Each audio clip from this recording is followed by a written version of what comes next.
Why do you come here? Santa Claus asked, his voice deep and low. You know too well the answer to that, my dear old friend, Krampus said, his tail switching back and forth like that of a cat on the hunt. You should have lost yourself in the wilds, or you could have lost yourself in the wilds, lived out your existence in the forest. Santa spoke softly, but his words resonated. Instead, you must make a nuisance of yourself, force my hand, make me kill you when I have no desire to do so. Kill me? That sounds a bit presumptuous. Wouldn't you not agree? Would you not agree? Santa shook his head. Why does the blood of Loki know only vileness? I showed you charity, tried to show you the truth, tried to save you from yourself, gave you every chance. Being chained beneath the earth did not feel very charitable. Pity made me weak. I see now that I should have killed you and put an end to your suffering. But, you see, I've spent an age in your mother's prison. That time in hell, I don't know if it's hell or, anyway, that time in hell gave me the chance to better understand myself, to meditate on the consequences of my choices. My hopes were that solitude would give you that same chance, a chance to see beyond yourself for once. Shit spews from your lips as from the ass of a pig. You did not find yourself in hell. You were lost. It was I who tried to save you, that brought you into my very home, tried to give you purpose, to heal the great wounds in your heart. The truth is, you chained me in that pit for one reason, the hope that I would be forgotten and fade away, and the spirit of Yule would fade away with me. Santa shrugged. Yule is dead. It is the past. Men need a path to enlightenment, to be set free from the trivial earthbound concerns, to see beyond the limitations of flesh and blood. Life is fleeting, but the hereafter is eternal. I see no greater calling than to help illuminate that path. I offered you a chance to assist. You worship death. You and all the one gods. They seduce mankind with their promises of glory attained in the hereafter, thus blinding men to the splendor before them here on earth. One can never expect to achieve enlightenment if one does not first live life to its fullest. Your words only serve as proof that there is no longer a place for you on God's earth. Earth belongs to no God. Mother Earth is God. Have you forgotten everything? Do you pretend not to see that she's dying beneath your feet? Or do you not care? She needs rebirth, needs the spirit of Yule to heal her.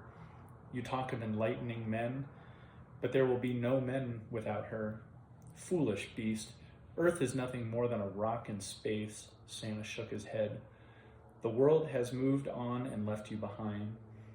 You have nothing but a pathetic relic. You have become nothing but a pathetic relic of days long dead. What I must do now is a mercy, so let us not prolong this. I have you, there is no escape. Kneel now before me, and I'll give you a quick death. A very gracious and tempting offer indeed, Krampus chuckled, but I believe it is you that should kneel. This is madness. You know you cannot harm me. Krampus laughed. Santa frowned. Krampus could see his mirth and annoyed his rival. Santa frowned. Krampus could see his mirth annoyed his rival and laughed the harder. It appears 500 years in that pit has addled your mind. Krampus sneered.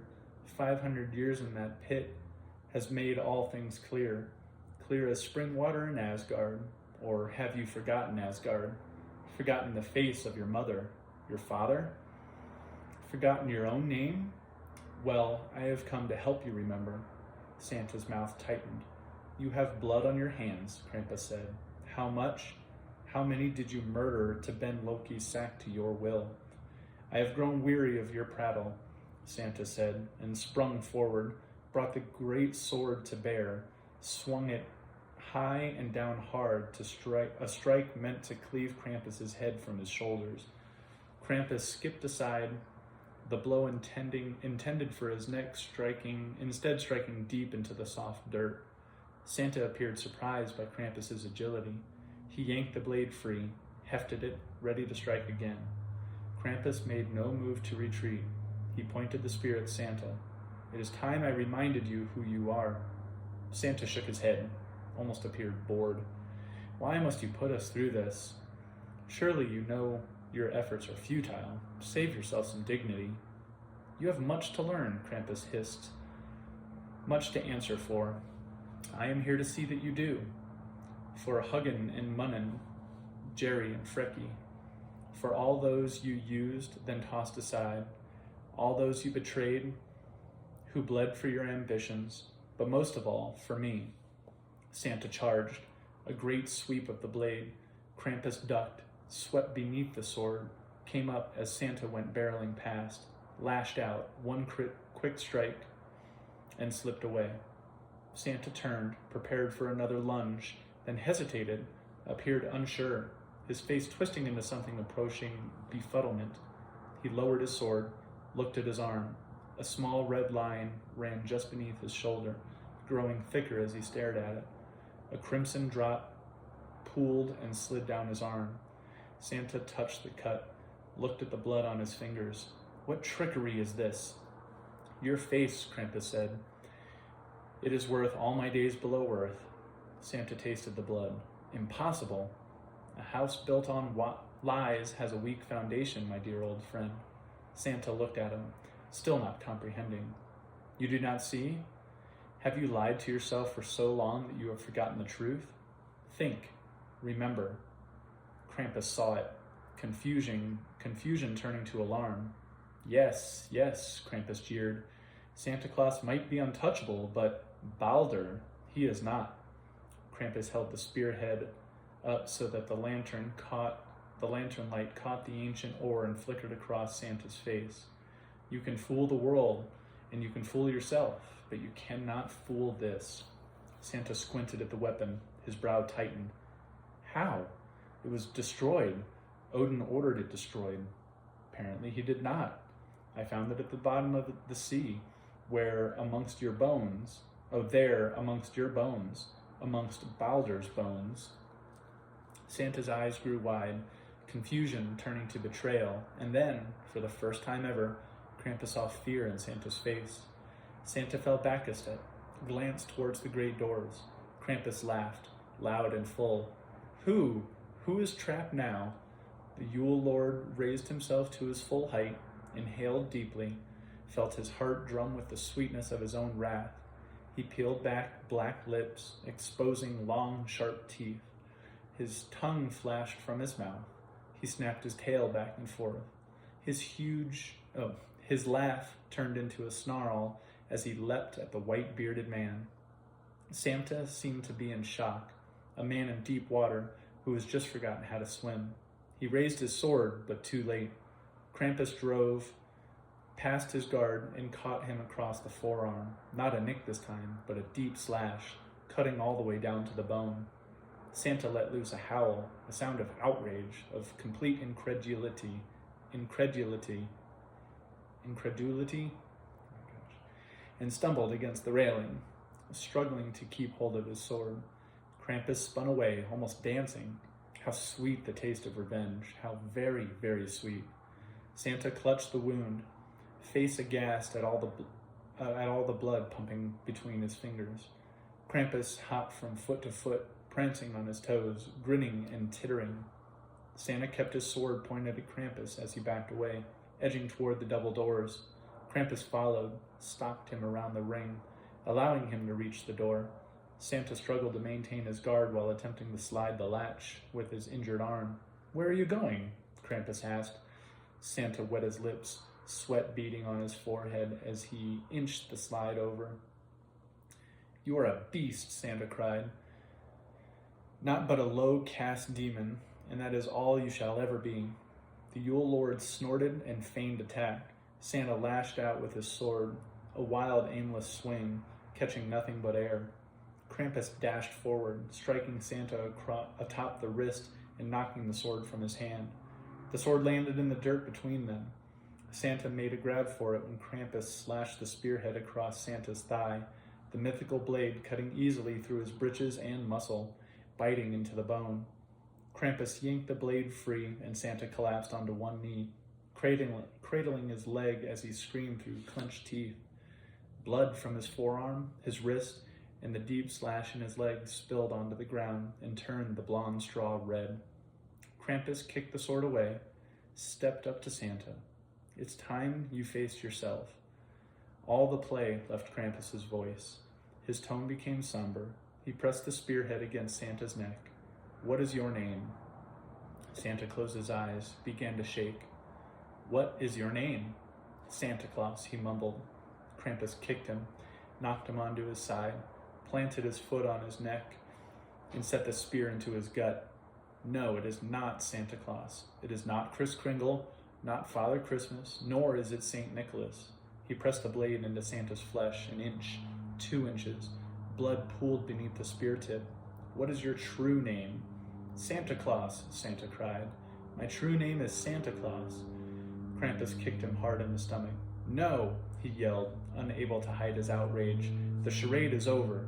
Your name is Balder, the son who betrayed his own mother and father, betrayed all the ancients. Claim your true title. Balder the thief, Balder the liar, Balder the traitor, Balder the murderer. That is who you are. Now you will claim it." Santa opened his eyes, glared up at Krampus, a steady resolve into his face. A steady resolve set into his face. "No, I am not Balder. Balder and all Balder was is dead. I am Santa Claus. I serve a god of peace now." Krampus squinted at him. "You serve only yourself, a world of lies contrived to hide your wicked deeds. Whoever I might have once been, that person is dead. He's been left behind. I've been reborn, and I have found my redemption through compassion and charity to others." "No," Krampus spat. "No, no, no. What utter bile. One does not get to forgive oneself. You cannot just walk away from your guilt. Forgiveness can only come from those against whom you have trespassed.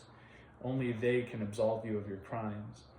Perhaps in the afterlife, after they have ripped the skin from your bones 1,000 times, then and only then may you beg their forgiveness. And now, unless you claim your name, beg my forgiveness, then I will send you to them here now. I am Santa Claus. I answer only to God." Krampus stuck the blade into Santa's chest, pressed slowly downward toward his heart. "Claim your name." Santa grasped the blade, the edge cutting into his fingers. "Your efforts are in vain," he gasped. "Santa Claus cannot die. He lives forever." Krampus saw that Santa believed it to his very soul. Krampus hated the solace it seemed to give him. "We shall see," Krampus sneered, gave the blade a heavy shove, felt ribs snap and flesh rip, watched the blade sink deep into Santa's chest. Santa's eyes grew wide, blood bubbled from his lips. "God will be wrathful. There will be no place you can hide." Santa Claus fell still, his eyes still staring ever upward toward the heavens. Krampus yanked the blade free. There, you are dead," he spat, "and this time you shall stay dead." He raised the blade, brought it down with all his might onto Santa's neck. Over and over he hacked, blood and gore spattering across his face with each strike. He hacked until Santa's head rolled away from his body. The Yule Lord jabbed the spear into Santa's skull, lifted it skyward and shook it. "Where is your great God now? Where is his wrath? Nothing, for you are nothing but one monstrous lie."